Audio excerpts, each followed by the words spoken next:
Part 7. Electrum. Chapter 53. Guinea Pig. 5 months ago.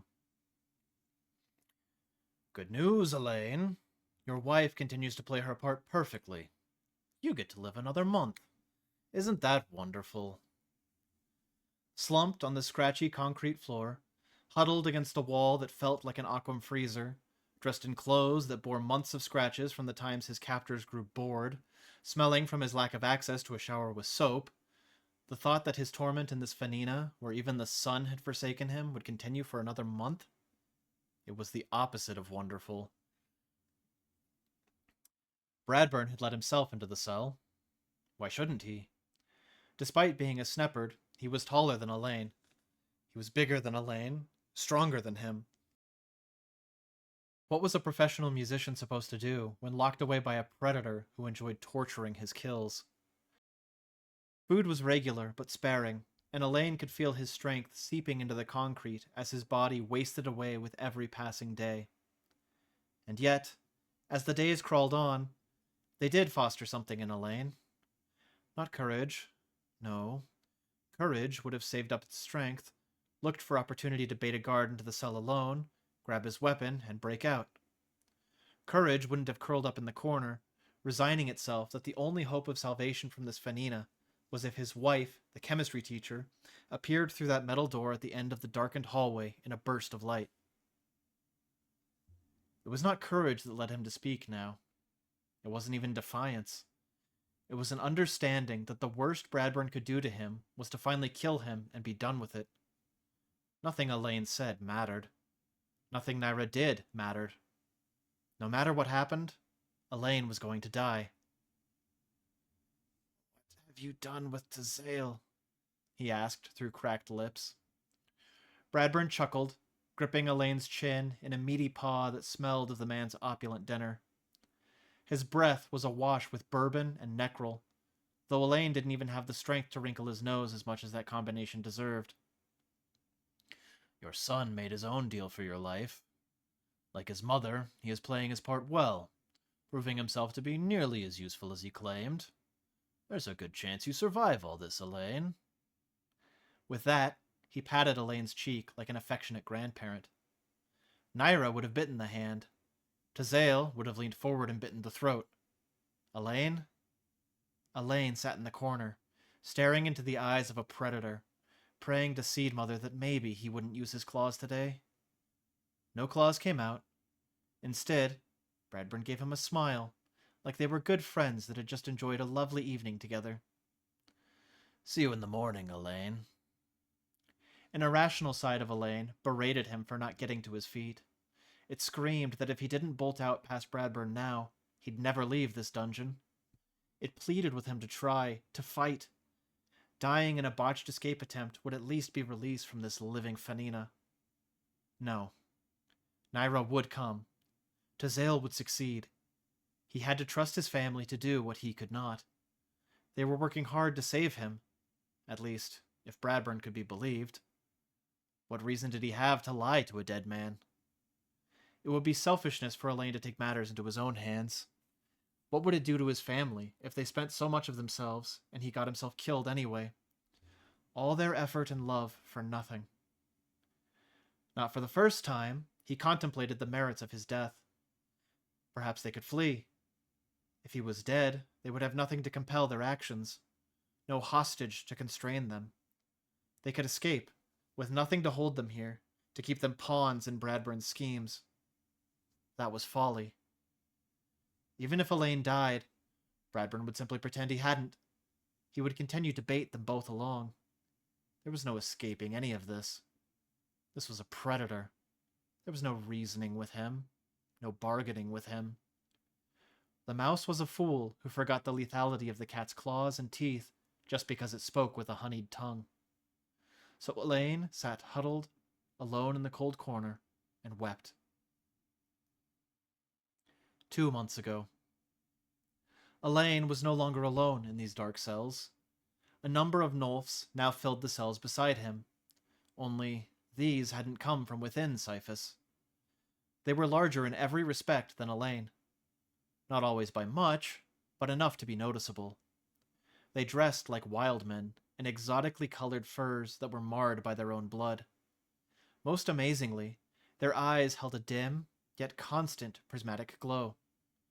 Bradburn had captured adult natives. Elaine had tried to communicate with them, but their language was different than Null. There were similarities, and they found a few words that seemed to be a commonality. Unfortunately, it wasn't enough to allow for full conversation. That didn't mean the cells were quiet.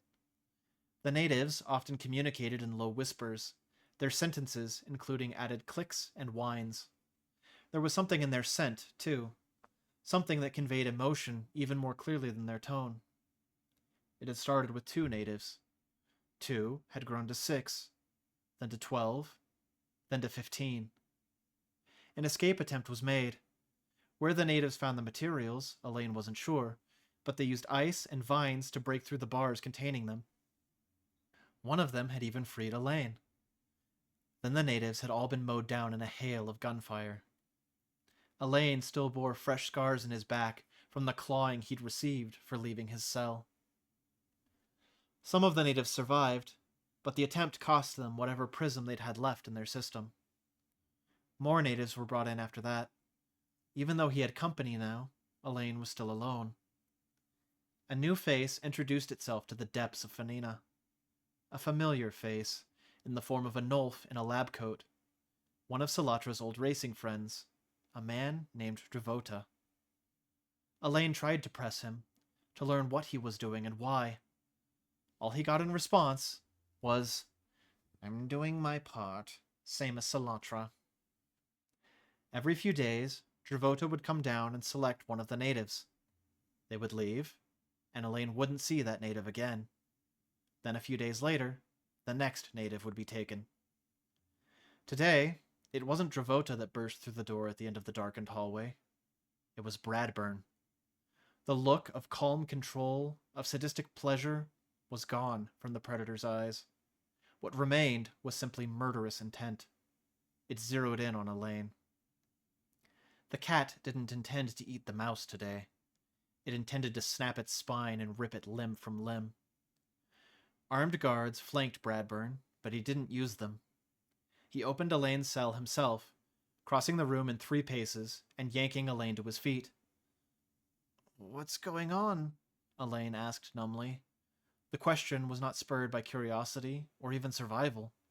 It was confusion and terror and a growing sense of reaching the end of the line. Bradburn's voice was a growl, stuffed so far down inside him it was a wonder any sound escaped. "Your wife failed to keep her end of the deal." So that was it then. It was Elaine's time to die. Bradburn hauled him out of Fanina and into a world of light. Elaine didn't have time to memorize the rooms they passed, didn't have time to learn the faces, or to register the different outfits across guards. Bradburn dragged him into a room smelling of strong disinfectant that only barely masked the blood and vomit. "Tie him down," Bradburn said in that same icy growl. This was not time for fun. This was not time for pleasure. This was cold, calculating murder. The guards at his side forced Elaine into the chair, fixing restraints at his wrists and ankles. "His left forearm, too. I don't want anything to move." "What?" More padded belts were pulled from hooks on the wall, layering over his arm so tightly he could already feel the constriction on his circulation. "Wrist stays exposed." Again, it was neither courage nor survival that drew words out of Elaine. Shock and terror worked in tandem to make his lips move when his body and brain could not. "What are you going to do to me?" Bradburn ignored him, instead turning to one of the guards. "Go grab Devota. Tell him that it's time to test." Then his finger shot towards another guard. "Stay here with him until I get back." The guard nodded, taking a position by the door as everyone else left. Elaine glanced around the room. He didn't want to notice the blood-stained surgical tools or the pile of crimson rags in the corner. There was a floor drain in the center of the room, and russet fur stained red laid in dried clumps that nearly clogged it. Please? He breathed out, eyes meeting the guard's in a desperate plea. The guard pointedly looked away. Agonizing seconds passed before Bradburn reappeared in the door, an electrum power saw at his side, like the kind Elaine had planned to use for repairing the steps to his house. Hold him still, came the order as Bradburn activated the saw. Bradburn was a ruthless and efficient predator. When he intended to mutilate his prey, he did so with exactness, and he didn't extend the suffering. Elaine's lungs couldn't draw in air fast enough to counter the constant scream for release. There was nothing for him to bite onto as the saw teeth ate into his bone. No longer was he cold, because everything was white-hot pain. His eyes couldn't focus, his vision blurring beyond cross-eyed as his head swam. It was a lifetime before the saw punched through the arm of the chair. Elaine's brain couldn't think, couldn't process what had just happened. His eyes were filled with tears and a cloudiness like he'd just woken up. He could see that his hand was no longer connected to his body, but that didn't mean his brain understood it. It couldn't be real. The pain was real. The blood filling the room with its pungent odor and vibrant splashings was real. The clumps of silver fur gumming up the teeth of the saw was real. The look of calm settling over Bradburn was real. Dravota entered the room then, though his voice was muffled like he was speaking underwater. Oh, Seed Mother Bradburn, what in Fanina have you done? Prepped him for testing, Bradburn said, setting the saw on the table beside the surgical tools. Don't let him die. With that, the enormous Sneppard, speckled head to toe in Elaine's blood, left the room. Elaine could barely keep his head upright. The screaming had stopped, though not because the pain had gone anywhere. His throat hurt now with a dryness that his legs envied. He couldn't look at anything, couldn't think. His head lolled to the side, and his breakfast came out to splash and play with the pool of blood on the floor. Seed Mother's sake, Dravota muttered, gesturing at one of the guards. Tilt him forward so he doesn't drown in his own vomit. Elaine's sense of touch was so desensitized, he didn't register the guard's hands on him. His nerves were still overloaded elsewhere. Through the bog in his ears, Elaine heard the sound of a crack. It wasn't the crunch of bone again, though his body still found the strength to flinch. He would never forget what snapping bone sounded like. This was a crystal, one with a deep, violet hue. Gloved fingers pinched Elaine's jaw as something that tasted like death was placed on his tongue. The hand clamped his muzzle shut, and that necrotic taste filled his lungs. Elaine convulsed in his chair, more vomit shooting through his lips and out his nose. The fingers didn't relent or even flinch at the liquid torrent. I'm sorry, Elaine, Dravota said in a voice devoid of sympathy. I'd planned the regenerative test for one of the natives. I hope our theory is right, for your sake. Every part of him trembling, Elaine stared at Dravota with eyes that refused to work like they should. His body was cold, his mind growing hazy. Any willpower he'd had to hold out to the end was gone. His assumption that the worst Bradburn could do was kill him had been proven so very, very wrong. Now, death filled his lungs and his mind. His will had died, and his mind wasn't far behind. So which would give out first? His soul or his body? Either way, it couldn't happen soon enough.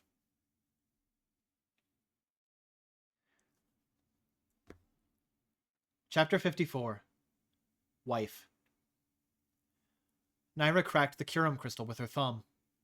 Taking a breath was almost impossible with Elaine's unnatural jaw strength, but she managed to take in just a bit more prism.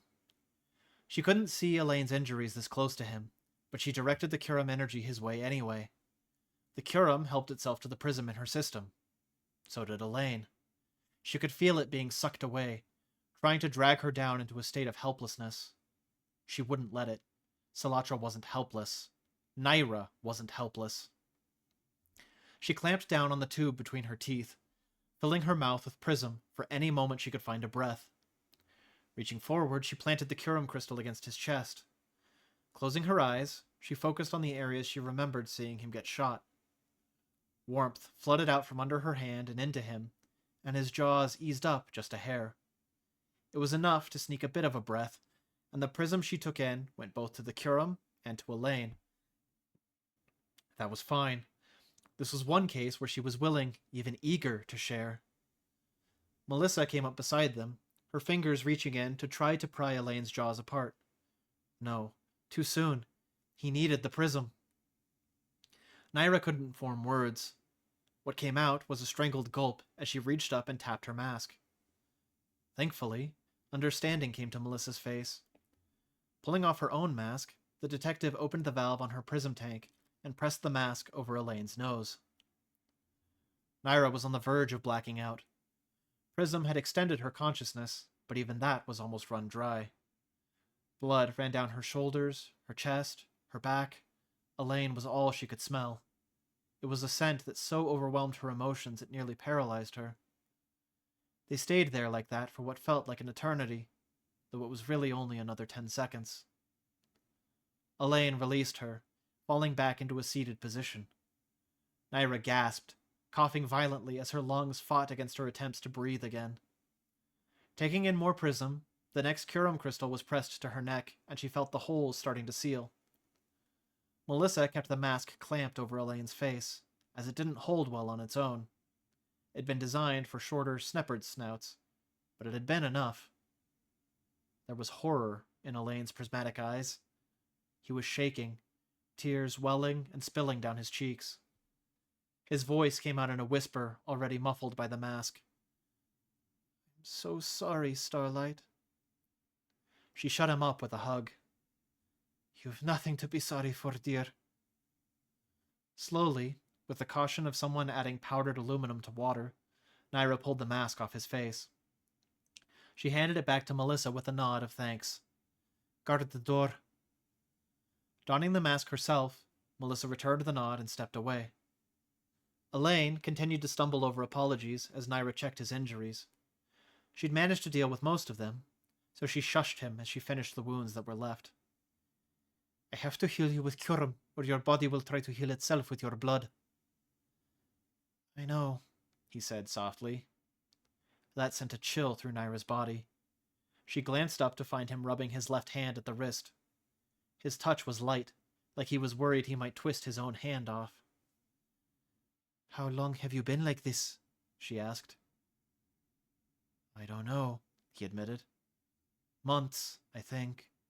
They cut off my hand." "I know." He looked at her in surprise.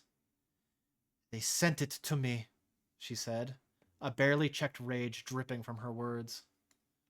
Elaine's eyes widened, and he looked suddenly faint. He held up his hand. "Then how?" Naira shook her head. She certainly didn't know.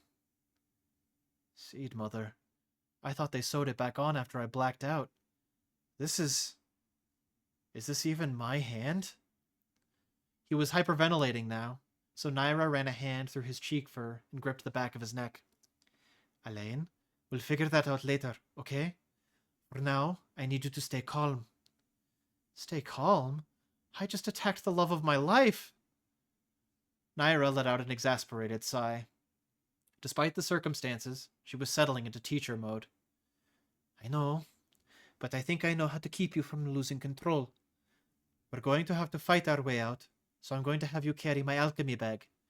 It's got all my spare prism canisters and handheld crystals in it, including plenty of Terram and Curum. If you start to feel like you can't breathe, take a dose of prism. If you get injured, use Curum. If you feel like chewing on my neck again, try Terram.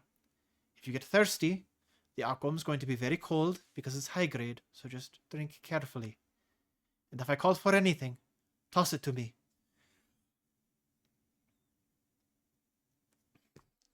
Elaine nodded with each instruction, clearing his eyes with the back of his hands. "Sorry, Starlight. This is all just a lot." Smiling, she reached forward and planted a kiss on his forehead. Seed Mother, she'd missed that. "We've both survived this far, dear. Now it's time to get you home. You ready?" Resolution shoved past the guilt in his face, and he nodded again. I'm with you to the end. Company! Melissa shouted from the door as gunfire rang out once more. The first few troops to open the door took a wave of water to the face. It solidified on contact. If they had been unprotected, that much ice would have plugged nostrils and frozen muzzles shut. However, these troops had also taken the time to don gas masks. Nothing like what Melissa and Naira had with prism tanks, but they were obviously made for filtration of some kind. They looked exactly like the kind of mask you needed if you wanted to take a trip outside the bulb. Just what had they brought those along for? While Melissa's burst of ice wasn't lethally suffocating, it did freeze masks to faces and completely obscure vision. These troops were pulled back and replaced with a fresh line. This time, Naira was the one to fire. The hammer cracked in the old man's rifle, triggering a secondary system Ame had installed that crushed the Aurum crystal inside with gusto. She called out a single word. Loud! Melissa responded to the warning immediately, lowering the shotgun into a position where she could wedge her ears between a hand and her shoulder. The next batch of troops had no clue what was coming as a wave of pressure rolled out from Naira. Even giving it so much forward direction, it still nearly knocked her backwards. Troops in the line opened fire, but the surge of wind magic deflected the bullets anywhere but where they'd been aimed. Then the tsunami of Aurum impacted the line.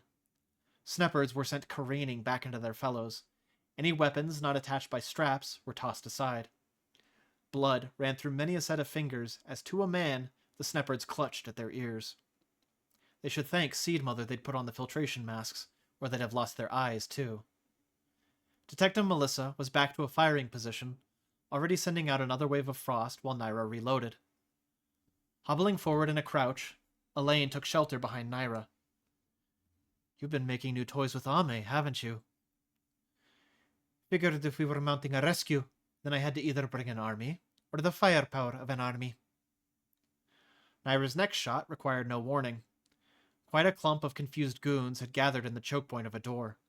Between trying to drag away the ones who'd lost their sight and the ones who'd lost their hearing, they hadn't left much space for people to return fire. For now. Blue electricity formed at the end of Naira's rifle, lancing forward like a javelin thrown by the gods. It hit its first target, then erupted in blue tendrils that sought new friends. These bounced from guard to guard, dropping nearly another 10 to the ground in convulsions. While they had a choke point like this, they had an advantage. The only problem was, for the moment, they were cornered. These men weren't used to fighting Alchemancers, but they weren't stupid either. If this kept up, they'd pull back and save their fire for when the rescuers tried to leave. Naira wouldn't let it reach that point. She had, after all, promised to punch a hole. Besides, Dravota still needed to answer for his part in all this. Dearest, she said over her shoulder as she loaded a firearm round, once we leave this room, my friend over there's going to get you to safety. Her name's Detective Melissa, and she's on our side. She's a snop? He asked in wonder. She's using alchemancy, like you? Well, who do you think taught her? You trust her? As they watched, Melissa fired off another Aquam round. Guards that had been dragging their fellows now found their hands and arms encased in thick ice that glued them to their compatriots. The number of immediate threats that could shoot at them had just decreased again. That was key to their survival. I do. Elaine gave a solemn nod. That was sufficient for both of them. Planting a hand on Naira's shoulder, he fixed her with teary eyes. I've just gotten you back. Promise you'll come home, Starlight. She nodded. Knowing you, you'll have a surprise dinner waiting for me. I'm not going to miss that. He leaned in, pressing their muzzles together. Then he dashed across the room to take up Melissa's heels. Transferring the rifle to one hand, Naira sprinted for the door. The guards congregating there looked on in alarm. At least, the ones that weren't incapacitated already. Over a dozen rifles and handguns rang out as she ran. Naira flared the electrum in her suit, sucking bullets out of the air, leaving them hovering harmlessly a few inches from her plated forearm and gathering near her elbow. As the guards stopped to reload, she flared the electrum again.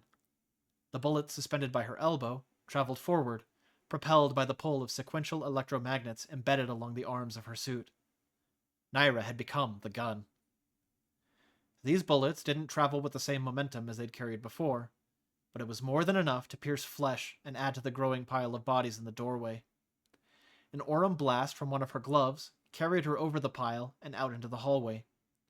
She caught herself with more Aurum, sliding to a stop as she raised the rifle and fired. The crack of the giant crystal split the air. She had time to register that there were dozens and dozens of guards out here, far more than had escorted them, and then all she saw was flame. It poured out of the rifle in enormous swaths as large in diameter as she was tall. Even concentrated at the end of the rifle and directed away from her, the heat from such a large firing crystal was intense. She'd have lost a hand if she'd cracked that in her palm. The smell of singed fur and flesh assaulted her nose as she spun in a wide arc. Numerous voices cried out in terror and pain as she bathed both sides of the hall in fire. Then, the reaction died, and the light in the area dimmed. Smoke hung thick in the air, a dark cloud with nowhere to go. Melissa and Elaine scrambled over the mess in the doorway, feet slipping on melting ice and groaning bodies. "See you on the other side?" Melissa asked, finding a spot of actual floor to stand on and bringing the shotgun back to rest on her shoulder. Naira nodded. "Bravota, then Bradburn, then home." Melissa offered a small smile and a nod of her own. "Good luck, Alchemancer." "You too, Detective." "I'm serious, Starlight. Come home." Elaine clung to her bag like it would vanish the moment he stopped thinking about it.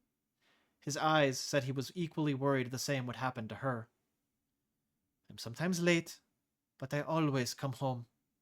Even if I miss the bus, I'll walk. Now go." Needing no further urging, Melissa and Elaine took off into the smoke. It was hard to watch him go, but Naira had chosen to trust others to help her. She couldn't give up on that now. Taking a breath of almost pure prism, Naira reloaded the rifle. Spinning on her heels, she turned away from the man she loved enough to kill for and started weaving through the moaning bodies. There were 2 more people for Salatra to hunt. A traitor and a murderer. Chapter 55. Public Servant. "Can you not see the madness of what he suggests? He tries to soften the blow by referring to it as a mass deportation. But in the reality of the dangers that exist outside the bulb, eviction of that nature and scope is a death sentence. He suggests not mere deportation. He's asking for our compliance with genocide." Renetta's words echoed through the meeting chamber. In that moment, no one would dare consider her the smallest person in the room. Leo glanced through the 13. Many of them seemed uncomfortable with the turn this had taken. Bradburn had presented his plan, much as he had to Leo, though he'd softened it for these lifelong politicians. As palatable as it had been when Bradburn had served it to them, Renetta Dolahan had exposed the worms and slime it contained. How could they still go along with it now? A hush settled over the crowd as the most important individuals in the bulb considered a proposal that would be a second Fanina to the Nolfin people. Minister Edelston, the one closest to Renetta, was the first to speak. "I don't believe anyone is in support of the willful destruction of an entire species." His words were so bogged down in caution, it was a wonder they'd ever escaped his lips. "I understand that I have not done a sufficient job of demonstrating the dangers of inaction to this forum," Bradburn said. "Perhaps it would serve us well to have an observable demonstration of why I believe this crisis calls for such a strong response." Crisis? Yes, there was a problem in how the bulb treated Nolfs, but the crisis wasn't what Bradburn claimed it was. With a snap of his fingers, Bradburn called over one of his guards. "Bring the men. Carefully." Oh no. Leo watched in horror as a group of Bradburn infantry dragged in a lanky Nulf. The man looked bedraggled, bruised, worn down. He had on a pair of loose pants, but those were his only clothes. His eyes shone bright with prismatic glow. "What I need all present to understand," Bradburn said, "is that once the glow sets in, the alterations to the mind are irreversible. No longer are they capable of rational thought. They are reduced to a brute beast with but a single instinct: to hunt, to kill, to consume."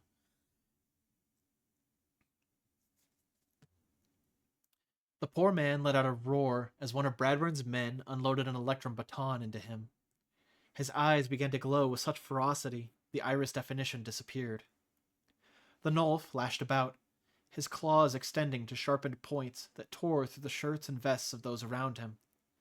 His fangs pushed out from his mouth, and his saliva frothed around his lips like a rabid deerhound. He leapt for Bradburn, and panic set in around the room. Many private security personnel stepped forward, drawing weapons and putting themselves in front of their ministerial charges. Bradburn smiled. Drawing his Steris 55, a handgun so large it looked designed for his oversized paw, he fired a single round into the Nulf's chest. Large as the round was, it didn't down the man, instead merely forcing him to stumble backwards. Blood leaked down through the white fur of his chest as the eyes grew even more shrouded. "Stop this madness!" Renetta shouted. With a primal scream, the man charged at Bradburn again. Bradburn's next two bullets took him in the head. The Nulfin man crashed to the ground, twitching and convulsing. Bradburn's men surrounded the dying man, and more gunfire rang out as they finished him off. Returning his gun to its holster under his arm, Bradburn straightened his suit jacket and turned back to his stunned audience. "The problem with Fractal is that it ruins the body's ability to feel pain or form rational thought. It makes one go native." That was a lie in every possible sense. Prism brought awareness and clarity. That man had rushed Bradburn because he'd understood what Bradburn was doing. He'd known he was already dead, and he wanted to remove the one responsible for it.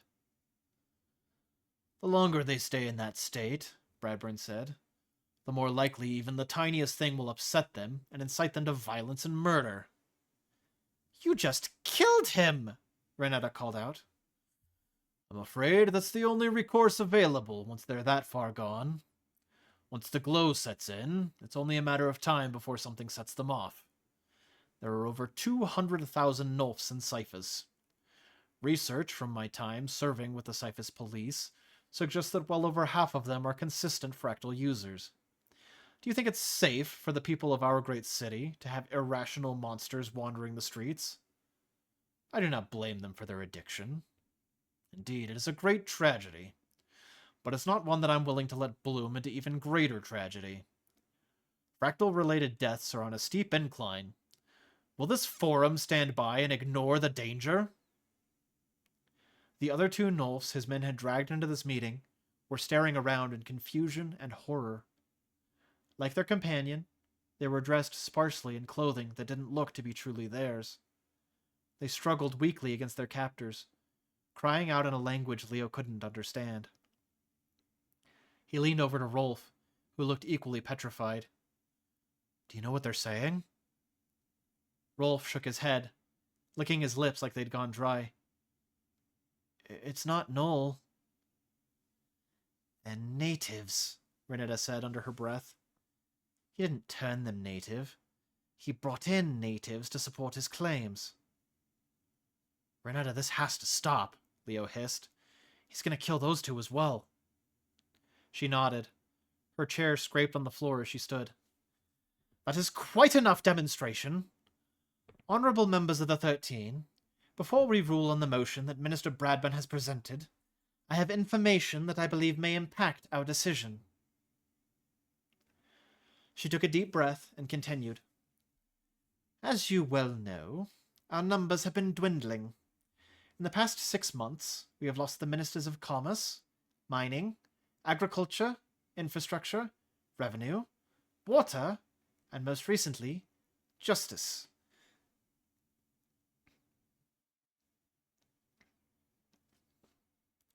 This was no accident. As I'm sure you've heard, there have been reports of attempts on my own life. Publicity stunts, obviously, Bradburn called out from across the table. Otherwise, you would not have barged your way into this forum complaining because you felt left out. Ignoring him, Renetta continued, her voice carrying out over the gathered crowd. There have been 2 attempts on my life in the past month. Scooping a large manila folder from the table, she held it up for all to see. I hold in my hands definitive proof of transactions linking Ministers Paddock and Bradburn to the willful and intentional assassinations of these ministers. Proof of a conspiracy that has resulted in the halving of our number and the rise to power of one Walter Bradburn. Setting the folder down, she picked up multiple like it. I, of course, brought copies of our findings so that all present may examine the evidence for themselves. What relevance does this have to my motion? Bradburn asked. His tone was calm and measured, but Leo had worked with him long enough to recognize the fire burning in his eyes. Bradburn's legs were being cut out from under him, and he knew it. I'm suggesting that your position on this council is illegitimate, that you have no true power or position here because you have bribed and murdered your way into it, and those who do not have proper ministerial authority do not have the privilege of presenting motions such as yours to the 13. That sparked a frenzy of whispers. Multiple ministers sent their aides forward to retrieve the evidence Renetta had set aside for them. She handed them out eagerly as they came forward, being sure to flash a confident smile at Bradburn at every opportunity. Bradburn whispered to his own aides, one of which moved to come retrieve a packet of evidence. The others disseminated into his own personal crowd. Whispers were spreading like wildfire through the Bradburn camp, and his security forces started rearranging themselves. Beside him, Rolf tapped Leo's shoulder. Hey man, you smell that? Leo frowned, taking a careful sniff of the air. Smell what? Then he caught it. Faint, but unmistakable to one who'd known it for as long as he had. Necrum. No one in the room was smoking. So where? Bradburn's men were clumping against his side. His side had a door, and they were making an easy path to it. Men towards the back of the pack were unzipping duffel bags and handing out equipment. Gas masks. Oh, dross. The main doors to the room burst open. A Sneppard in Bradburn attire leaned against the doorframe, his vest smattered with what looked like fresh blood. Minister Bradburn! It's the concert! They've gone native! With impossibly convenient timing, a large form burst forward to snag the man, who screamed as he was dragged back into the hall. More large forms rushed past, darting into the room and running immediately for members of the 13. Fractal glow shone in their eyes, though there was still far too much clarity. These looked no different than any of the Alchemancers during a sparring session. Unfortunately, the ministerial security forces present wouldn't know the difference. As if to prove his point, the shooting began. The room collapsed into utter chaos. Rolf activated his suit, pulling Renetta behind him. Tigra turned and charged the nearest native. Leo's gaze stuck on Bradburn. The unflinching mountain gave orders to his men, who threw their 2 prisoners towards the developing fray. They unloaded a spray of bullets into the Nulf's backs, causing them to writhe and scream as the definition left their eyes. Moments later, the victims turned, swiping at whatever living creature was closest. The scent of necrum grew even heavier in the room. The aides and security forces guarding the other ministers hadn't yet noticed that their own eyes were beginning to glow. Bradburn's men had. With horror, Leo realized it was the excuse Bradburn had been looking for. The man was in charge of his own narrative at every step of the way, and now he ordered his men to open fire. Not on the natives, but on anyone who wasn't their own. Thankfully, Renetta's men weren't oblivious to this, and they started firing on Bradburn's men. Leo rushed forward, flipping the table Renetta had used on its side, tucking both Rolf and Renetta against it. Renetta shook her head. This is madness. This is how a brute takes control, Leo replied grimly as he pulled his mask on. By pure force and a willful obliviousness to collateral damage, said the man about to use necrom magic. Propping the shotgun on the edge of the table, Leo aimed at the closest batch of Bradburn forces and fired. A ball of purple mist formed at the end of the gun before launching out to wash over a tight group of a half-dozen men. Leo latched onto the necrom with his prism, willing it to focus only on metal. His only goal? Save lives through disarmament.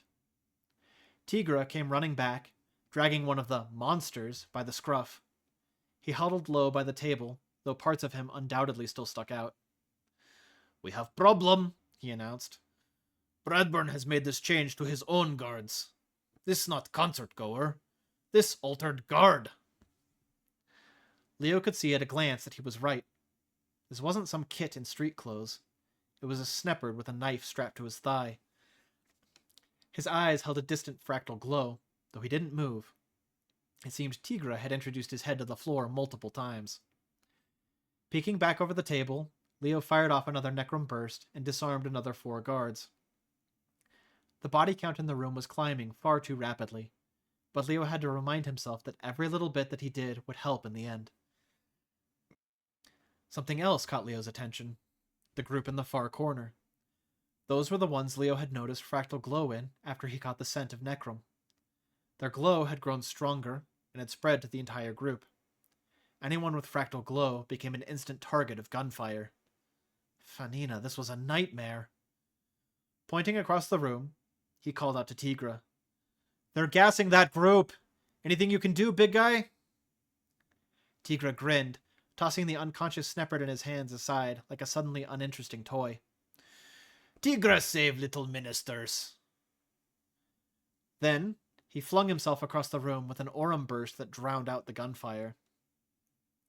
Leo waved over the closest of Renetta's men. It was a young sneppard, maybe Leo's age, with a messy tumble of hair that matched the shock on his face. He'd probably never experienced a firefight of this size before. Leo pulled his ear close, yelling over the near-constant gunfire. Get to your radio, guy! Let Marston know what's happening. Warn him that Bradburn's trying to pin this on the concert. Tell him that Bradburn's brought his monsters. And if anybody smells necrom, get the fanina out of there. Despite his pale expression, the man nodded, hopping to Leo's orders right away. The next peek over the table afforded Leo a glimpse of Bradburn as he and a good chunk of his men slipped out the back door. Dross. Bradburn was getting away. Leo fired round after round of necrom, leaving over a dozen of Bradburn's forces disarmed and dazed by the time he settled back behind the table to reload. The fight was over by the time he finished reloading. What portion of Bradburn's guards was still standing finally retreated through the back doors. The body count was in the hundreds. Men and women on all sides lay dead or dying. Bradburn had orchestrated a massacre. Worse, knowing him, he wasn't finished. Off to the side, any monsters left in the room, Tigra had in hand. Literally. Either this strain wasn't as dangerous as what had been kept beneath the prison, or giving a man of Tigra's size near unlimited aurum use was an unfair advantage. Either way, he had that side of the room under control, and was working to calm the stressed and heal the injured. Leo leaned into Rolf. We need to get Madame Dolahan somewhere safe. Work with her people. Make it happen. Rolf nodded. What about you? I'll take a squad and follow Bradburn. I have to stop him. He has to answer for what he's done. Rolf nodded again, a sudden fire in his eyes. That man killed the closest thing I have to family. Take him down for me. Bradburn will face justice, Leo assured him. The kit gave another nod, reaching out to grip Leo's forearm. Then he gave a more subdued, pained version of his usual doofy grin. Thanks, Chief. He released Leo, then turned his full attention to Renetta. Standing up, Leo motioned to the least damaged-looking group of Renetta's forces. With me, he ordered, as he jogged for the back door.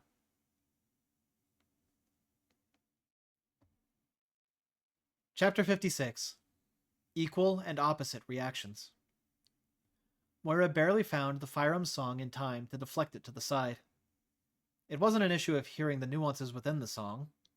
No, the amplifiers in her ears made that part child's play. Much like the difference between listening to your cassette with cheap 10 Christum earbuds or listening with a pair of 200 Christum surround sound headphones, these amps brought every little deviation, every unique voice of the magic front and center. And all of those voices happily sang about giving Moira a hug she didn't want.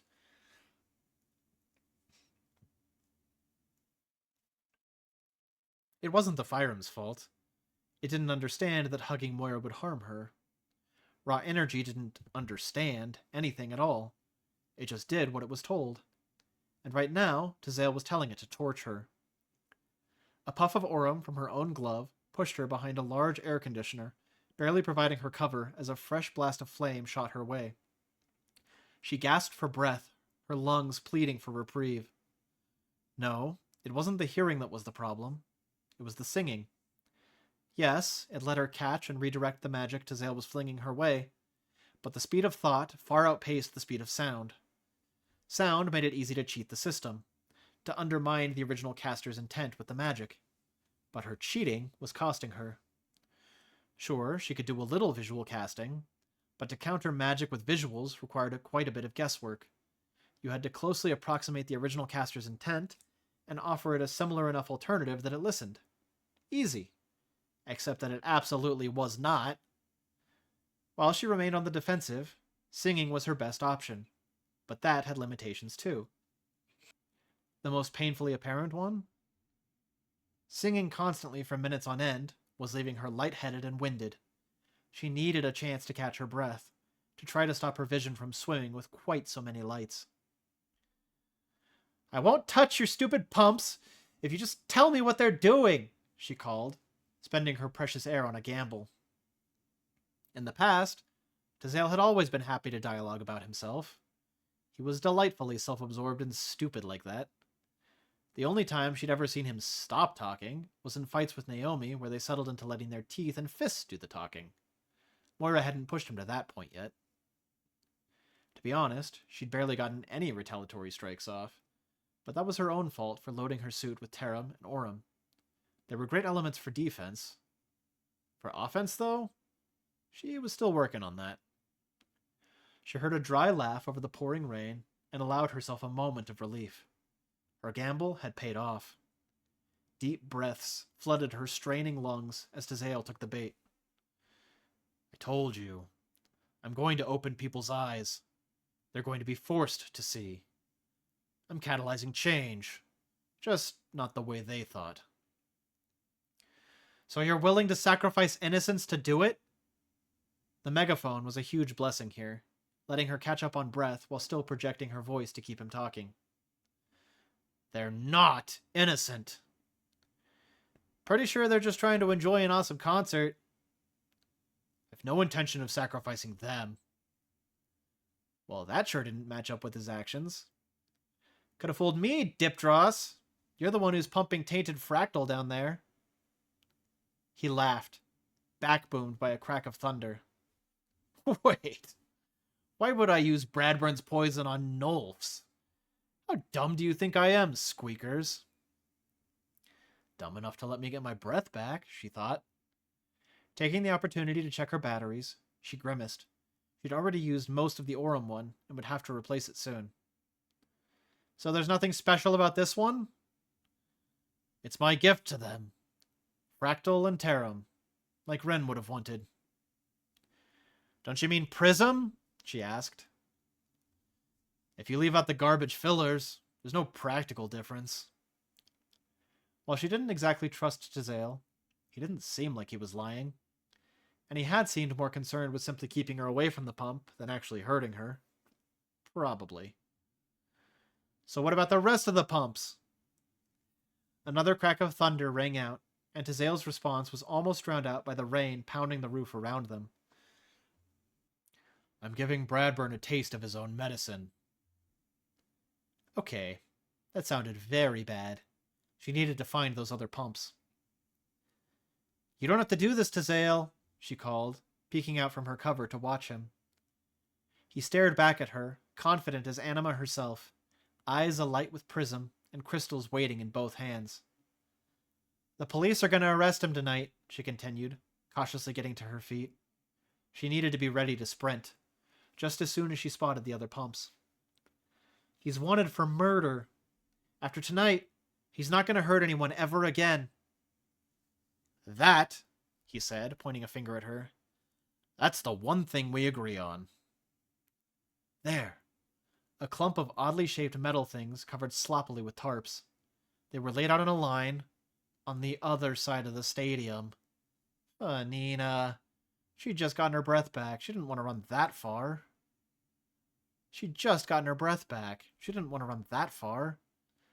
Like it or not, she didn't have a choice. Time to buy herself a head start from Dum Dum. You also have a lovely mother, so that's two things to agree on, and... She cut off, pointing dramatically in the opposite direction she intended to run. Wait, isn't that Bradburn over there? Tazael blinked against the rain, but continued staring right at her. The seconds dragged on to awkward levels of silence she'd only ever achieved the one time she'd asked someone to a school dance. Finally, he shook his head with a laugh of disbelief. Really, Squeakers? In what world was that going to work? She shrugged. Worth a shot.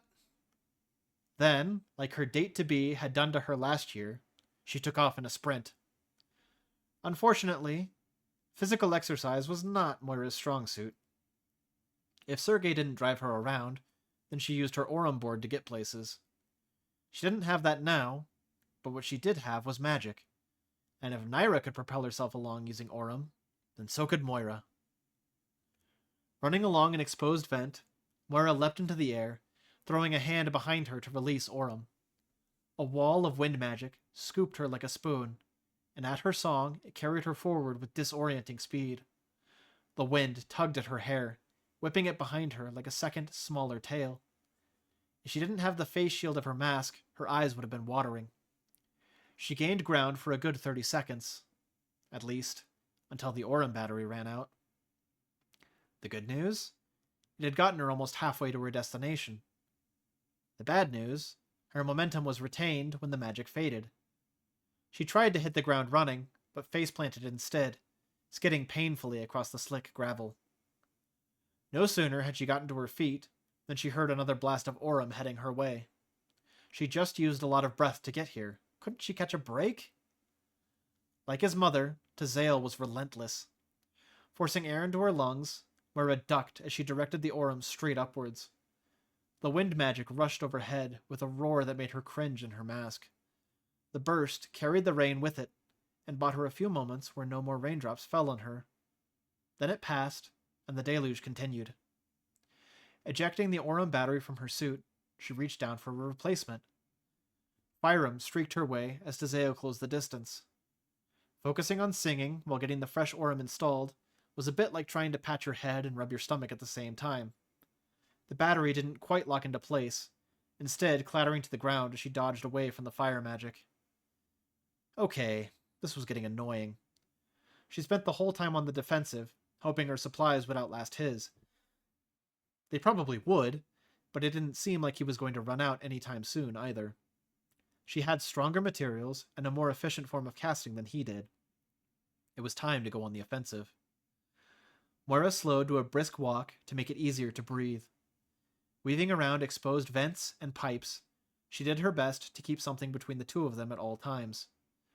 Releasing a steady flow of Tarum from her suit, she loaded her catalyst with an aquam crystal. Singing along with the Tarum, she started circling back.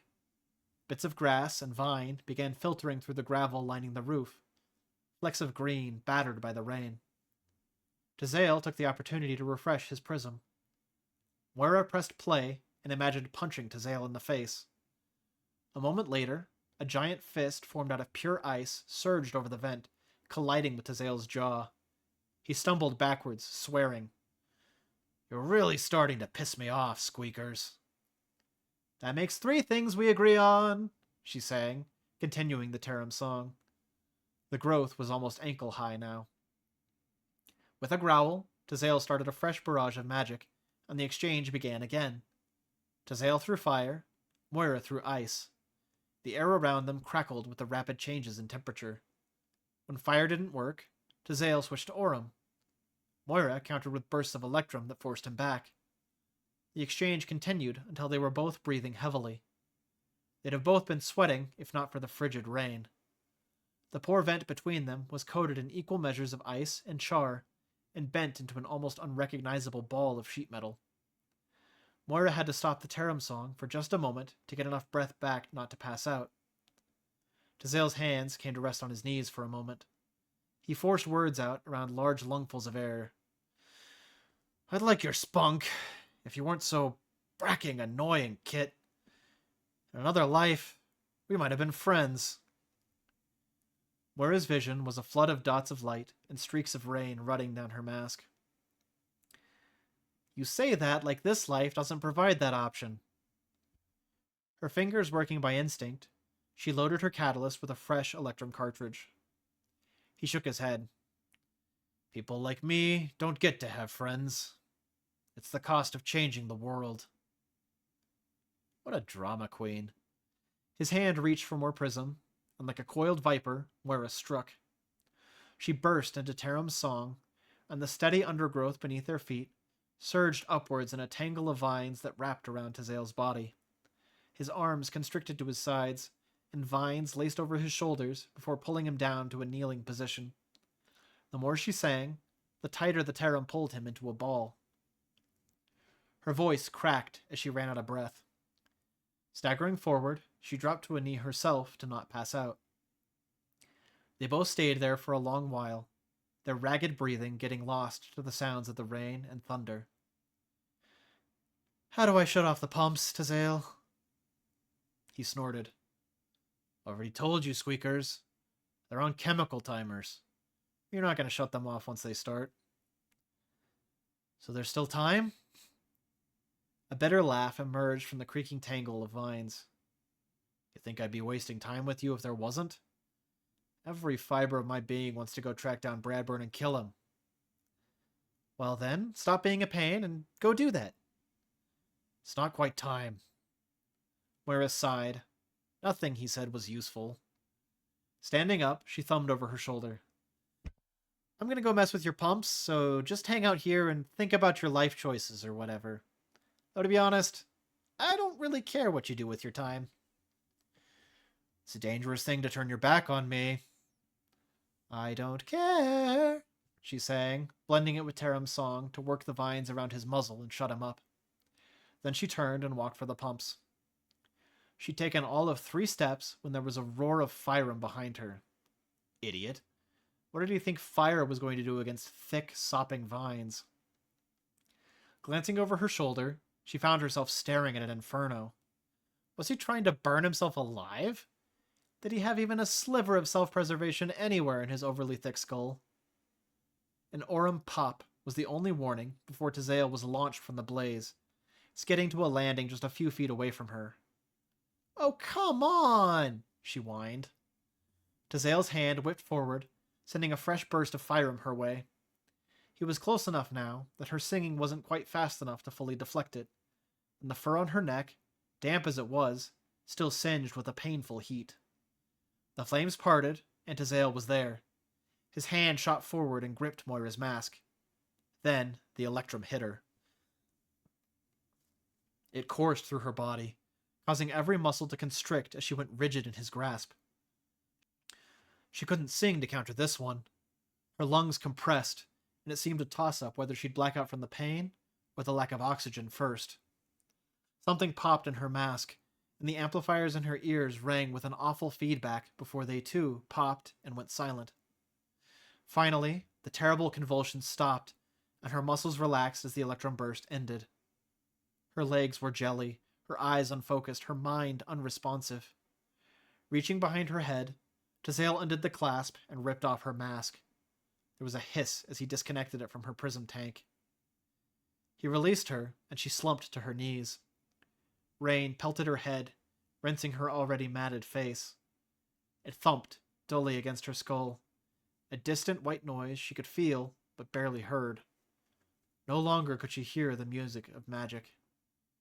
In fact, when Tazale spoke now, she had to really concentrate to make out his words. Try as she might, focus was eluding her right now. Her body was still reeling from shock, literally.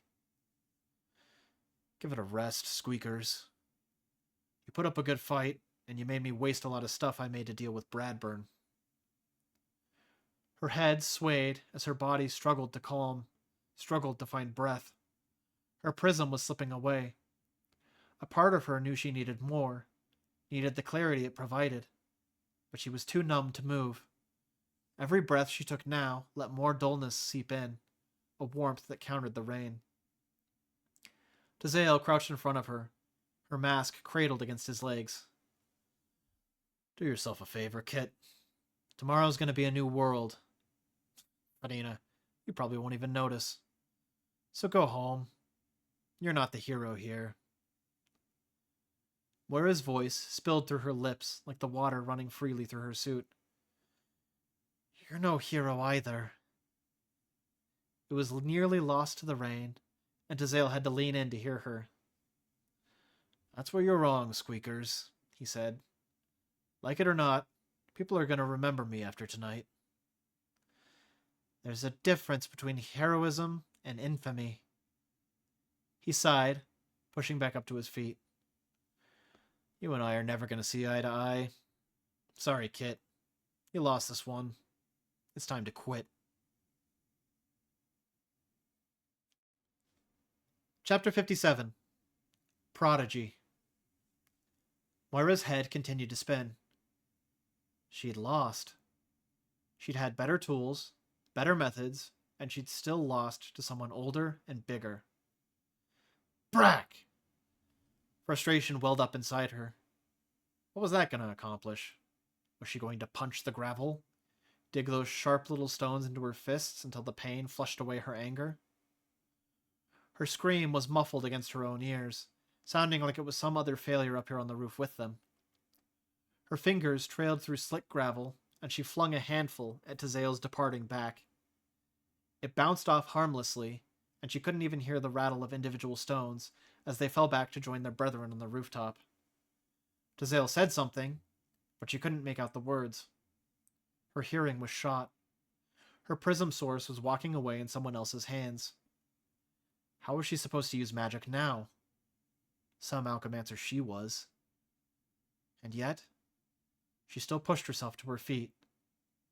Everything hurt.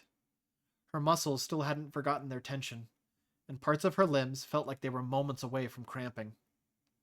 She hadn't lost this fight yet. She still had breath in her lungs, and that was enough. Tazale said something else. She didn't catch the words, but she could hear the derision in his tone. Giving in to the frustration, she charged at him. Her body collided with his back, forcing him to take an awkward step forward to keep his balance. Unfortunately, his stupid long legs kept him from falling over. Seriously? Hands gripped her shoulders, attempting to throw her off. No. He wasn't getting rid of her that easily. Her claws flexed to full extension, digging in deep to his abdomen.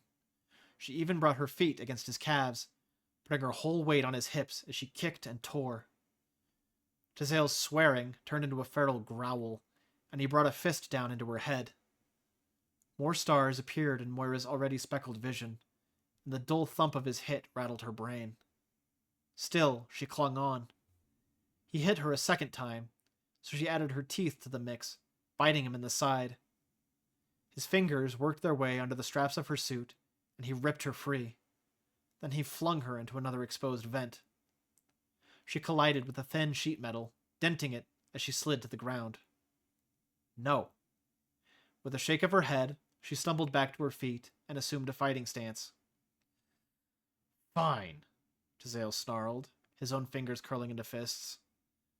I tried to spare you, but if you're Fanina bent on getting a pounding, then so be it. His first punch was clearly intended to be his only punch, a straight for Moira's face. Weeks of training kicked in, and Moira deflected the blow to the side before countering with a jab to his plexus. The look of surprise on his stupid face filled Moira with determination. No, she hadn't lost this fight yet. Tazael swung again, and Moira raked her claws along his arm. He kicked at her, and she deflected it with her shin. Every blow he threw her way was turned aside and returned with interest. Tazael had power, resilience, and experience. Moira had speed, precision, and practice. For every hit she took, Tazael took 2. The angrier he grew, the calmer Moira felt. No, she didn't have Prism right now, but her breathing was steadying. His hand clamped onto her shoulder, and instinct took over. Moira spun, gripping his arm and sweeping his legs, throwing him down into the gravel with a splash. With no idea it was coming, Tazael hit the ground hard. It bought her only a few seconds before Tazael grabbed her and dragged her to the ground, turning it into a wrestling match.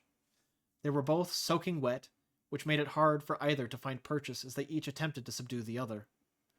Moira's claws helped, but eventually Tazael won out.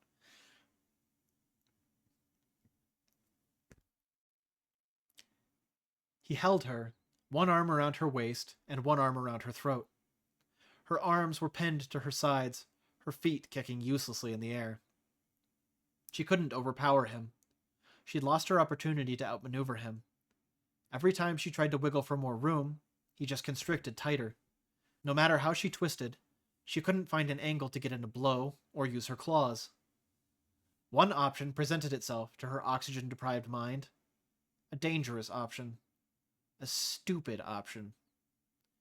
That didn't matter. Moira refused to lose. Straining against his pin, Moira's fingers brushed against plastic. She trailed along the row of buttons on the loaded cassette before finally settling on the well-worn one that said play. She pushed it. A few moments later, a fresh burst of electricity bounced between them both, far, far worse than what Tazael had used on her, as the high-grade electrum crystal inside discharged into both of them. Mercifully, it was enough of a shock that Moira blacked out. She came to sometime later with a pounding headache. Rain ran down her nose, and she swallowed reflexively. Then the coughing began. Horrible coughing that brought pain to muscles she hadn't known her abdomen even had. Her hearing was coming back slowly, but it was a far cry from what it should be. She rolled off Tazael, sharp spikes of pain running up her arms as she landed in the gravel. Her heart thumped in her chest with such explosiveness she could almost hear it again. Tazael groaned, rolling in the opposite direction she had. Every muscle screaming at her, Moira pushed herself onto her hands and knees. Her palms nearly slipped on the slick gravel, but she managed to keep from falling on her face. Neither of them had lung capacity for words. What good would words have done at this point anyway? Both of them were clearly too stubborn to surrender. Tazael clutched his stomach, fighting for breath as he sat up. Moira scrambled to her feet, trying and failing to keep her hands in a fighting stance. He looked at her and shook his head before finally finding the strength to speak. "Stunt like that smells of Mom. It's a miracle you didn't kill us both." "Stop this madness," Moira pleaded. Tazael continued to stare at her, his lips parting in a scoff as he clutched his side in pain. "You've got no prism, Kit. You can barely stand. The only way this ends is if one of us stays down. In a few seconds, I'm going to be back on my feet, and you're not going to be able to do anything about it. You have nothing. No strength left, no magic you can control. I told you already. You lost." No. Moira refused to accept that. She had options. A true Alchemancer always had options. Rain continued to pelt them both, a steady drumbeat to the world around them. It was a fraction of a beat off the tempo Aquam normally held. She couldn't hear any Aquam song at the moment, but it played through her head anyway. She'd spent the past few months listening to magic, and she knew their songs by heart now. A thought formed in her mind, the most ridiculous, far-fetched plan she'd had all night. And yet, instinct took over as she started to sing. Quiet at first, and it faltered when the next peal of thunder rang out. But still, she sang. I already said, you got no prism, Squeakers. Give it a rest. How many times do I have to tell you? She sang, settling into Aquam's rhythm, her words riding its bubbly progression. My name is Moira. Her name carried Aquam's cadence, and the very raindrops around her began to glow. Emboldened, she sang even louder, carrying the next verse with a single word, a desperate command. Constrain! The water pooling around Tazael's hands and legs began to glow. Even without Prism in her system, the element listened, her harmonizing close enough to earn her a response. Indeed, as she watched, she could tweak her sound and observe the glow to know when she was getting even closer to matching the rain's song. Ice sprang up, hardening around Tazael's legs. He pulled his hands away in shock, but the driving rain served to cover them in a glowing... He pulled his hands away in shock, but the driving rain served to cover them up in a growing layer of ice, too. That's not possible, he muttered, staring in numb disbelief. Then he glanced up at her, through rain that her song was changing into snow. What are you? Finishing the chorus, Moira let the song fade out. She regarded him, still shocked herself that her idea had worked. She knew she shouldn't gloat. Gloating wasn't exactly a heroic pastime. But man, oh man, this stupid Nulf was such a frustrating piece of work, and this victory had been so hard won, she couldn't stop herself from indulging. I'm the better Alchemancer. She expected him to scoff, to challenge, or otherwise ruin the moment. He didn't. Instead, he stared at her with uncomfortable amounts of wonder. She wanted his respect. Receiving his adoration felt gross. Now that you've lost, she said, how do I stop what you started? His reply was cut off by an enormous explosion that shook the stadium. Gravel rattled beneath Moira's feet as she stumbled to keep her balance. Despite her still partly muffled hearing, she heard the distinct shriek of metal scraping on metal. I told you, Moira. You don't. Change is already happening. All we can do now is work with what comes next. Moira's gaze darted in all directions, looking for the source of the explosion. Had he blown up the summit? But no, the stadium was intact. So what had... Smoke billowed from the base of Siphus's central spire. Do you know how they cracked Fanina? Tazael asked quietly. A number of rings circling the central spire began to glow as it prepared for the next discharge of lightning. Every bulb has a spire. It's centralized so that each bulb had a place to generate power while they worked towards self-sufficiency. The first ring shone vibrant blue. The spire itself is designed to extend beyond the dome, so it can discharge beyond the glass. There's an opening that's supposed to form and let it out when it extends. The second ring shone vibrant blue. What happens when the spire is zapped into extension, but the hatch stays locked? The third ring shone vibrant blue. You're insane, Moira muttered, her growing horror transfixing her as a spectator. Tazael let out a wry laugh. Probably. But I couldn't think of any better way to help Siphus see. To fulfill Rin's vision. Prism's not what they think. We're not what they think. The final ring shone blue. With an electric hum Moira could feel, even over a block away, the spire activated in a burst of electricity. It rocketed into the sky, slamming into the top of the dome and punching through to the outside world. Lightning sparked beyond the dome. Glass fell in enormous chunks that glittered in the rain. The very air around the new hole seemed to sparkle as well. Siphus had just been breached. Chapter 58. By the book. Melissa steadied herself against the wall as the building shook. What the fanina was that? She glanced over her shoulder at Elaine, who was cringing and keeping a nervous eye on the dust wafting from the ceiling. As quickly as it arrived, the shaking stopped. The electrum lights overhead flickered, then winked out. You okay? She asked. He nodded, motion barely visible in the darkness, just before another sound assaulted them. It sounded like the world's biggest car crash. Fanina, were they at the center of the end of the world? Nothing so dramatic, it seemed, as there were no more explosions or crashing sounds after that. They braced for anything further, but heard only the sound of their own breathing. That, and a constant hiss from the vents. Did the stadium's ventilation run on backup power? Retrieving her trusty firearm torch from her belt, Melissa fixed it under the barrel of the Alchemancer shotgun. It cast the hallway in a flickering orange light that only partly calmed her nerves. Elaine's eyes continued to glow, though he hadn't needed to take as much prism as Melissa had feared. At the rate he was using, Naira's supply would last him for a long time. That meant the key was to make sure he never had a reason to use what he had. Keep him from injury, keep him from becoming a monster, and keep all her limbs intact. Seemed easy enough.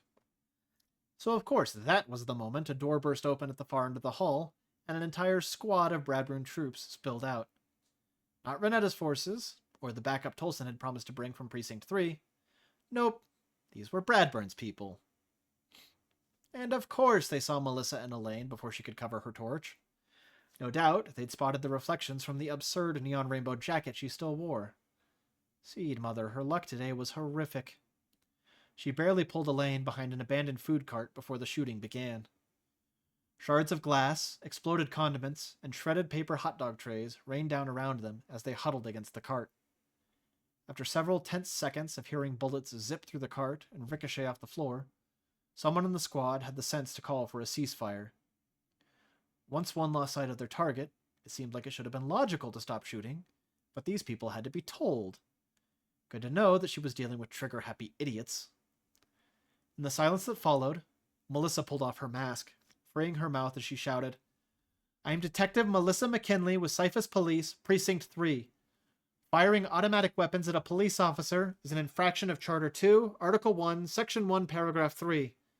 The whole section is about the decades-long sentence that the attempted murder of a police officer carries, though the use of automatic weaponry tends to add to that sentence. Do you really wish to throw your lives away by continuing to fire on a police officer? Lay down your weapons, and I promise your cases will be handled with leniency. Blast, where was Tolson? She needed backup now. I take it you're considering, she called. She heard distant shuffling and hushed voices. Small circles of firearm torchlight scanned the dark room around them. Cautiously, she started to peek over the cart. No sooner had she poked out an ear than one of those circles washed over her, and the shooting began again. Cursing, she ducked back down by Elaine. Having been given a chance to surrender, they've chosen to persist, she muttered to herself. That's more than most would have given them. She turned to Elaine with a wry smile. Well, that clears up any shadow of a doubt on my legal ability to engage with lethal force. So that's at least something. He looked at her with wide eyes, flinching with every new shot that flew past. We're trapped, he moaned. For the moment, Melissa admitted, pulling the mask back over her face and taking a fresh breath of prism. She'd come to appreciate the clarity of thought it afforded. Far more potent than a strong cup of coffee. Right now, they were penned down. If she were to attempt returning fire here, she might drop one, maybe even two of their attackers, but the other 20 or so would riddle her with bullets. She needed a better position to hold. Problem was, there was nothing nearby to give her adequate cover. With 20-odd torches scanning the hall, it seemed likely at least one would spot her if she moved. The next bullet passed so close, it ripped a hole just under the arm of her gaudy jacket. So they couldn't really stay here either. Time to improvise then. Aiming the shotgun at the ground, Melissa fired an aquam shot. A wall of ice over a foot thick sprang up beside the cart, coming up to about chest height and stretching out over a 10-foot span. Immediately, the beams from a dozen firearm torches converged on it, the orange light refracting through the thick, off-blue, opaque wall. Taking a deep breath to replenish what prism she just used, Melissa slipped behind her wall in a crouch. The goons responded to the movement by firing on the enormous slab of ice. Melissa flinched as ice chips rained to the ground, though not on her side. Cautiously, she looked at her wall and could see the aftermath as bullets impacted the other side. To her great relief, it held. The wall didn't even crack. It just gained new holes, like someone was chiseling into it with a pencil, though nothing got through to her side. "I need to get closer," she said, beckoning to Elaine. "You want to go towards the people shooting at us?" "No, of course I don't want to, but I'm going to have to if I want to return fire. Besides, that card is pretty much done for. I'll give us protection as we go." Elaine grimaced, but nodded, scrambling forward to join her. He cried out in pain, tripping and nearly landing on Naira's bag. Dross. Worried he'd been shot, Melissa reached out for his shoulder. "Elaine, you okay?" Pressing his back against the ice, Elaine bared his teeth. Gingerly, he brought a foot into his lap. Melissa shone her light on it and winced. A chunk of glass, over an inch long, was embedded in the space between pads. Unlike her, he didn't have the luxury of boots. Perhaps it was a small miracle Bradburn had let him keep any clothes. With trembling fingers, he gripped the glass. His breathing hitched as his body tensed. "Are you sure you should?" Melissa began, but was cut off as he yanked the glass free. "Never mind." Elaine gasped, eyes squeezing shut and reopening to let out tears of pain. He tossed the bloody chunk of glass aside, and it skittered across the floor. Curum. He needed Curum. Before Melissa could do anything, Elaine was already digging into Naira's bag to get the necessary materials. His eyes lost just a bit of definition, but he retained his focus. Within seconds, he was treating himself. "You good?" Melissa asked, hesitantly. He nodded. "Pain's fading. It makes me uncomfortable that I felt the healing began even before cracking the Curum, though. Don't worry. I can walk." It wasn't his ability to walk that worried Melissa.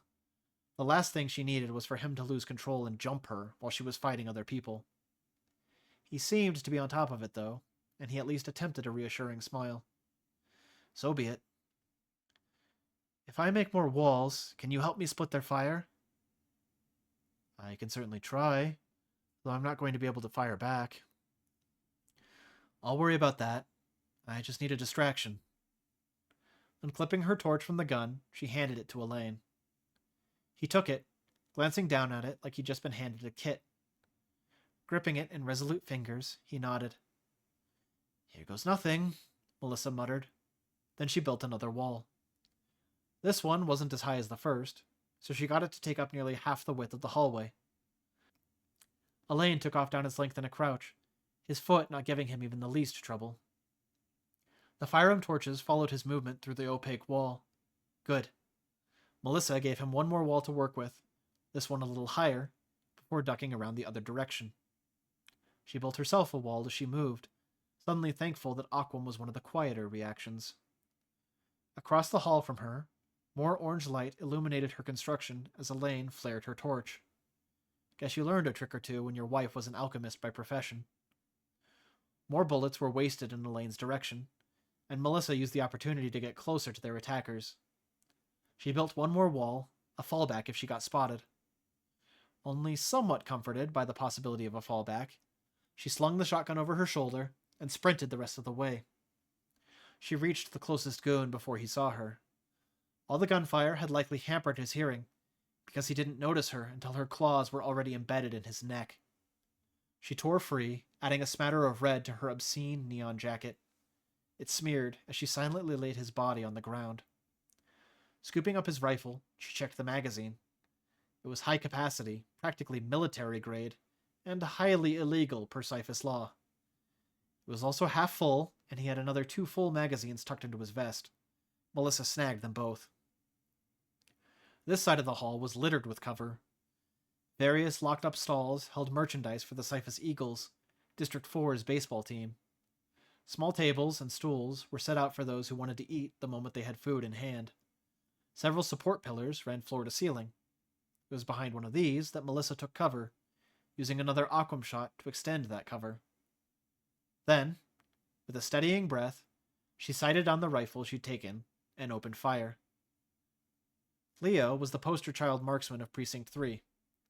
People were so used to him being such an amazing shot that they tended to forget about the other officers. There was a time, especially during the academy days, where his incredible talent had fueled Melissa with a powerful competitive drive. She'd never beaten him, but just because a master chef could blow your mind with a simple soup didn't mean he was the only one who could make good meals. Melissa dropped 6 of Bradburn's men before needing to reload. Only now did they catch on that someone was shooting them from behind.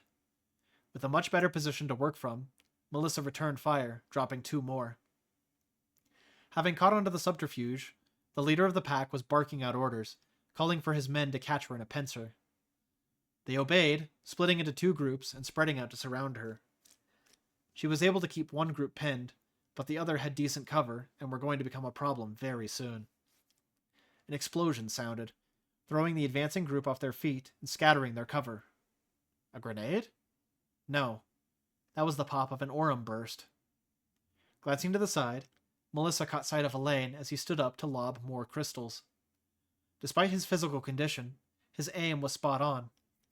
It seemed baseball hadn't just been something only his kids had played. The next crystal sent a small group crashing to the ground, clutching at their ears. Several men turned to fire on Elaine, but he ducked behind a wall of ice. Melissa dealt with the men he'd exposed, then dropped the men shooting at him. Between Melissa's shooting and Elaine's use of Naira's crystals, they had the room nearly cleared in under a minute. Only the leader of the pack remained. However, he was flushed out from cover when a Fyrum crystal landed at his feet, and Melissa dropped him with 3 shots to the chest and 2 to the head. He hit the ground, and the room fell silent. Melissa stood up, keeping the rifle trained on the area with possible threats. "Anyone else?" she called. A Fyrum torch emerged from the opposite side of the hall as Elaine stood too. "Is that all of them?" "Don't see any from my angle. Any from yours?" "I don't think so," he said. Naira's bag hung from his shoulder, and he clung to it like it was about to sprout legs and run off. "Stay there while I make sure," Melissa said. Elaine stopped, 1 foot already over the aquam wall, but retreated at her command. Stepping forward, Melissa checked the bodies with quick sweeps of one of the guards' torches. No one was breathing. Wait, scratch that. One person was breathing. The leader of the pack. He writhed on the ground as Melissa approached. The holes in his head were sealing shut on their own. Then his eyes shot open, alight with prismatic glow. Cursing, Melissa opened fire, but the man rolled to his feet and scrambled to cover. "Dross." "Got a live one," she called. "He's healing like you. Stay put." Keeping the gun trained on where the man had gone, Melissa sidestepped for a better angle. To her surprise, the man began to laugh. "Come out," she demanded. The laughter continued. "So you can shoot me, Snop." "I won't shoot if you surrender," she said, just now catching a glimpse of his tail as she continued to circle. "Why would I surrender? I'm invincible now." The man burst from the darkness, rushing straight for Melissa. She unloaded the rest of the magazine into him, an entire 12 rounds. These only seemed to fuel the man's howls of laughter and the glow in his eyes as he leapt for her. She grabbed the last magazine to reload, but the man slapped it from her hands with a clawed swipe that drew blood. She barely brought the empty rifle up to block his next swipe, his swelling claws leaving trails in the metal of the weapon's body. He attacked her in a frenzy. Her prism helped her keep up, but only barely. The boost of speed to her thoughts and reflexes came at a cost, one that grew increasingly clear as the fight wore on. Every blow she deflected with her arms brought aching protests from her bones. Every swipe of claws that found her flesh felt like she'd been cut with an open flame. Any hit she took was amplified in its pain by her prism. This man didn't seem to have that problem. She clocked him in the jaw with the butt of the rifle, and he just laughed. She tore through a chunk of his arm and came away with skin and fur in her claws, and his smile only widened. If he felt the pain of any of it, he simply did not care. A few blows later, and he'd knocked the rifle from her grip, too. Flexing her claws, Melissa settled into a defensive stance. Melissa was the better fighter, but how was she supposed to wear down an opponent with precision strikes when not a single pressure point or vulnerable area was responding? Yes, his body was taking damage, and it took the impact of her strikes, but they healed over soon after. Worst of all, he was lucid for far longer than Melissa expected. As his body healed itself, his eyes lost definition like she expected, but he continued to taunt her. A well-planted kick punched into Melissa's hip, and she was knocked back into a pillar. Her breath left her in a dizzying rush, and she struggled to get air to replace it. A pounding ache ran from the front of her thigh all the way up through her back and out her skull. She wouldn't last much longer. Drawing her personal sidearm, she shook her head to clear it and fired on the monster. With her swimming vision, the first few shots missed her mark, clipping the man's jaw, cheek, and ear. She'd been aiming for his forehead. Again, the man just laughed it off. She continued firing, shot after shot, her aim improving slightly each time. With every bullet the man took, his laugh deepened, until eventually it was only a growl. His uniform was dotted with holes, and Melissa saw with relief that some of the wounds continued to bleed. All definition was gone from his eyes now. The taunting stopped. There were no words now, just hunger. With every breath of prism Melissa took in, that hunger grew more evident. He leapt for her, and she barely brought her arm up in time to protect her throat. The anima spawn bit down with a crunch that felt like someone had parked a car on top of her arm. She'd broken bones before, but with Prism in her system, the experience was excruciating. Slowly, the pain began to dull. Not because the monster was letting up. If anything, he was doubling down. The more he tightened his grip, the more Prism Melissa felt siphoned away. Bringing her sidearm up under his chin, she fired until the gun clicked. Multiple holes punched through the man's cheeks, missing his brain. Despite that, his jaw slackened. She tried to wrest her arm free, but she felt the man's strength slowly returning. Seed Mother, how much more punishment could this guy take? Silver fingers slid into the man's mouth, pulling back and prying the jaws apart. Elaine put his body weight into it, dragging the man backwards, freeing Melissa's arm and giving her a much-needed moment of reprieve. This had to end now, before the man healed enough to kill them. Melissa needed something with a lot more punch. There wasn't room or time to get the Alchemancer shotgun involved. She needed something more immediate. Every part of her mind chastised her as she plucked an aquam shell from her bandolier. This was stupid. There were safety measures for a reason. Instructions were given in order to prevent accidents and mishaps and misery. Melissa always followed instructions and listened to safety warnings. Even so, her hand shot forward, shoving the aquam shell right into the monster's mouth. With wide eyes, Elaine threw the man off balance and ripped his hands free, scrambling backwards. Melissa heard the crunch, then the swallow. In that moment, every ounce of prism she still had called out with a single objective. Hold him. The effect was immediate. Spines of ice erupted from every part of the man's body, some as small as needles, while the most significant rivaled Melissa's arm for thickness. The ice crackled as it expanded, lifting the monster several feet into the air, like someone had tried to stretch a body around a sea urchin. The man was dead almost instantly, the prismatic glow fading as his blood ran down hundreds of icicles and froze before ever reaching the floor. Elaine stared in absolute horror. Melissa didn't blame him. It had been a desperate move, justified even. That didn't make the results any less gruesome. "You okay?" she asked, her body quickly announcing that for her part, she in fact was not. Elaine gulped visibly, shaking his head and pointedly looking away from the dead man. His voice came out tremulous. "Starlight always said it was a bad idea to get reactions anywhere near your mouth." I had no idea. I, um, I don't think I'll be able to sleep anytime soon. Yeah, this wasn't going to be the kind of image that ever left your head. Come on, she said. We still need to get you out of here. The door burst open for a second time, and Melissa blinked against the barrage of approaching Fyram torchlight. Over 3 dozen people poured in through the doors, looking over the room, the bodies, Melissa, Elaine, and the pincushioned monster.